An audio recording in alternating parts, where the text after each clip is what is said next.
May ikukwento pala ako about sa kape. Sa life learning lesson about sa kape. 2 weeks ago, nasa La Union kami. Nasa hotel kami sa La Union. Tapos, babiyahe kami ng Manila ng 12. So, sabi ko, kailangan ko ng kape para magising ako sa pagdadrive or hindi ako antukin. Wala naman kami mabibilan kasi 12 midnight na yun. So, naisip ko pumunta dun sa may reception, mag-ask kung meron silang kape. And luckily, meron. Ang mali ko, pinuno ko yung cup ng mainit na tubig. As in, wala siyang space para kapag naglakad ako, hindi siya mag-spill. Alam nyo, nung natatapon siya, nag-i-spill siya pa unti-unti. Na aray ako ng aray. May parang something na bumulong sa isip ko na bitawan mo yung cup. Kasi pag hindi mo binitawan, mas lalo ka masasaktan. Biglang natapon yung kape. As in, buong kape natapon sa kamay ko. Yung moment na natapon sa akin yung buong kape, hindi ko alam, bigla pumasok sa isip ko yung ex ko. Tapos yung relationship namin for 13 years. Ayaw kong bitawan yung kape. Inisip ko kasi, pag binitawan ko yung cup, pupunta na naman ako ng hotel room.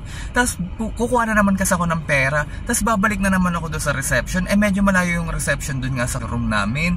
So parang pupunta na naman ako doon sa kitchen. Ang dami kong kailangan gawin. Parang ang daming effort na kailangan i-invest ulit.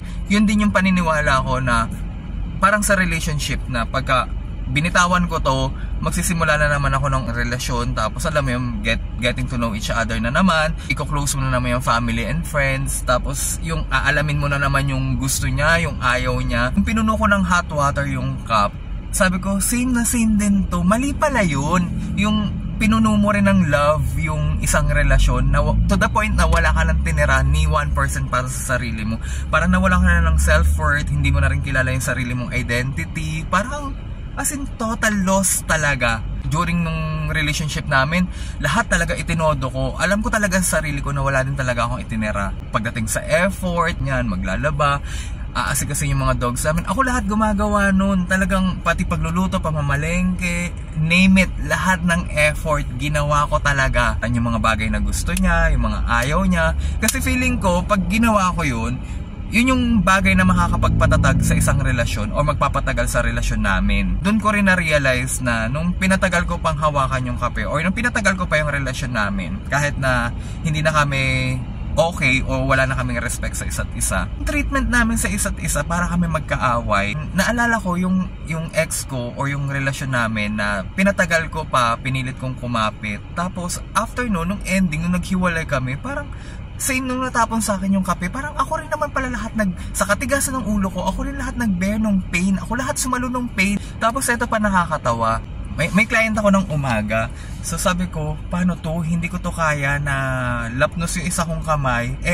Pag pumupunta ako sa mga client ko, marami akong bit-bit na bags, mga tools, ganyan. Sabi ko, paano ko bibit-bitin lahat to? Nihirap nga ako mag-drive kasi pag hinahawa ko yung kamay ko sa manibela, tapos dadampian siya ng manibela, ang sakit. So naisip ko, i-message yung friend ko, yung best friend ko. Nag-stop over kami sa NLEX, tapos minessage ko, right then and then, minessage ko yung friend ko. Sabi ko, hey, pwede mo ba akong samahan sa client ko? Kasi sabi ko, nalapnos yung kamay ko. Sabi ko, hindi ko kaya, nahihirapan ako mag-drive. Tapos hindi ko rin kaya magbuhat ng mga gamit ko. Kasi nga, isang kamay lang yung gagamitin ko. Alam nyo, itong friend ko na to, every time na nagpapasama ako, hindi siya gumigising na maaga. Kasi, bakit nga naman siya gigising na maaga? Ako naman yung, kasi day off niya rin kasi yun. Bakit nga naman siya gigising na maaga? Ako naman yung kikita doon, hindi naman siya, di ba? Nagulat ako dun sa friend ko, ang aga-aga niya nagising, mas maaga pa siya nagising sa akin. Tapos ginising niya ako, sabi niya kung anong oras daw magkikita, saan daw kami magkikita, ano daw kailangan niya suotin, ganyan-ganyan. Parang nagtaka naman ako na sabi ko, ba't parang aga naman gumising nito? Tapos ginagito. Every time na nagpapasama ko dito, hindi naman to gumigising na maaga. Iniiwan ko na siya, umaalis na ako, dumidiretso na ako doon sa client ko. Tapos alam nyo, ang pinaka nakakagulat dito, nakauwi kami ng bahay, mga 3:30 ata ng umaga. Try ako umidlip ng, nakatulog ako ng mga 6 AM or basta nakita ko magliliwanag na yun eh. Pero bago ako natulog, nagpray muna ako. Sabi ko, Lord, pwede niyo bang pagalingin yung kamay ko? Kasi hindi ko kaya na in pain yung kamay ko, hindi ako magiging 100% functional. Marami akong kailangan gawin. Hindi ko yun magagawa ng isang kamay lang yung gumagana. Pagising ko, hindi ko rin alam kung paano ko ito ipapaliwanag.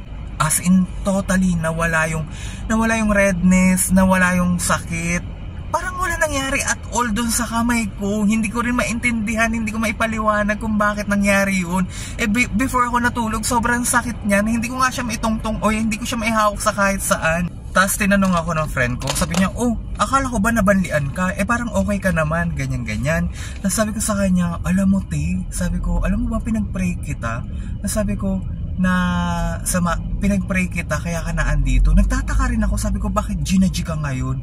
Tapos sabi niya sa akin, alam mo, hindi ko nga rin alam basta nagising na ako ng maaga, tapos minessage ka agad kita.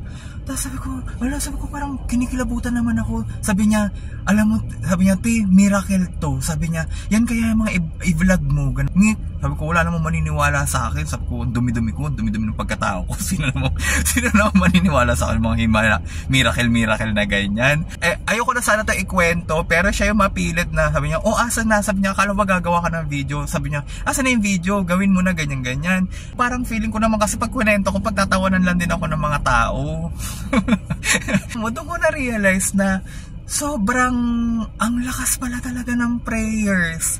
Minsan nakala mo lang talaga mabagal kasi nire-redirect ka lang, hindi talaga yun yung totoong plan sa'yo ni Lord. Maniwala ka lang talaga, trust the process, matuto ka lang din talaga mag-antay.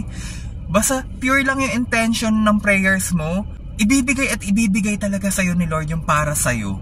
Kaya alam mo, minsan, kung feeling mo nasa dead end ka na, tapos parang wala ng pag-asa o hindi na talaga masusolusyonan ang isang problema, magdasal ka lang din talaga. I-surrender mo lang lahat. Minsan kasi parang feeling natin, mas naniniwala tayo sa sarili natin plano. Ang hindi natin alam, tinatrabaho rin pala tayo ni Lord. Nire-redirect niya tayo kung saan talaga tayo dapat.